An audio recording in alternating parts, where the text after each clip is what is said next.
कर्म का भोग कैसे भोगते हैं। एक गांव में एक किसान रहता था।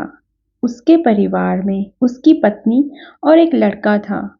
कुछ सालों के बाद किसान की पत्नी की मृत्यु हो गई। उस समय उसके बेटे की उम्र सिर्फ 10 साल थी। किसान ने दूसरी शादी कर ली।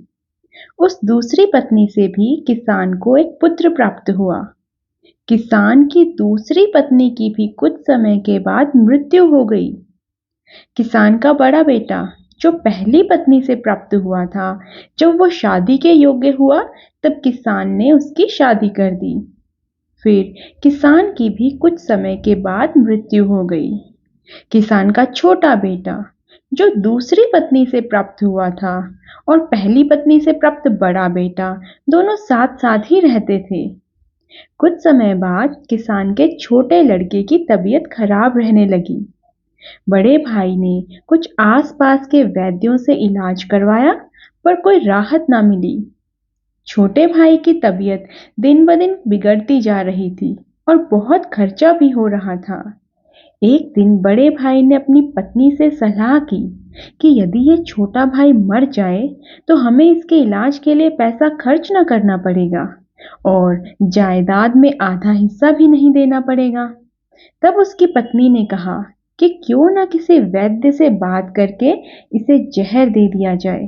किसी को पता भी ना चलेगा, किसी रिश्तेदारी में भी कोई शक ना करेगा, क्योंकि वो बीमार था और बीमारी से ही उसकी मृत्यु हो गई। बड़े भाई ने ऐसा ही किया। एक वैद्य से बात की कि आप अपनी फीस बताओ। ऐसा करना, मेरे छोटे भाई को दवा के बहाने जहर दे देना। वैद्य ने बात मान ली और लड़के को जहर दे दिया और लड़के की भी मृत्यु हो गई। उसके बड़े भाई भाभी ने खुशी मनाई कि रास्ते का कांटा निकल गया, अब सारी संपत्ति हमारी हो गई। उसका अंतिम संस्कार कर दिया गया। कुछ महीनों के बाद उस किसान के बड़े लड़के की पत्नी को एक लड़का हुआ। उन पति पत्नी ने खूब खुशियां मनाई, बड़े ही लाड प्यार से लड़के की परवरिश की। कुछ ही गिने वर्षों में लड़का जवान हो गया। उन्होंने अपने लड़के की शादी भी कर दी। शादी के कुछ समय बाद अचानक लड़का बीमार रहने लगा।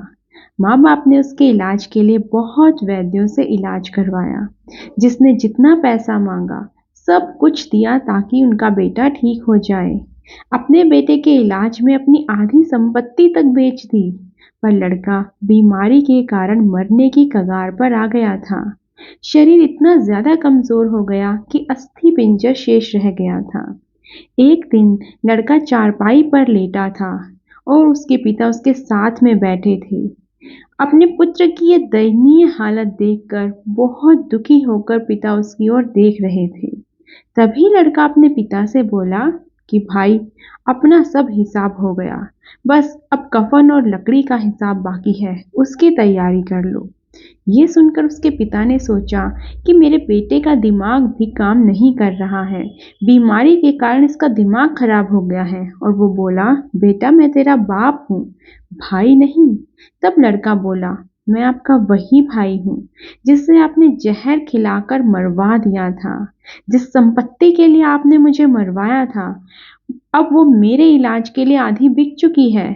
आपकी शेष है आधी। हमारा हिसाब किताब हो गया।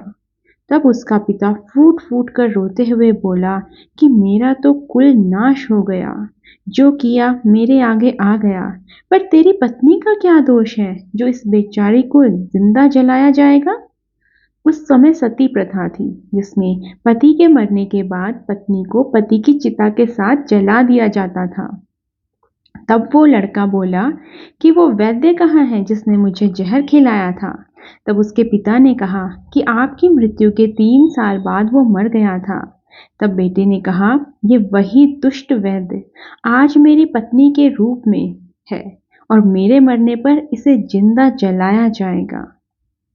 हमारा जीवन जो उतार चढ़ाव से भरा है, इसके पीछे हमारे अपने ही कर्म होते हैं।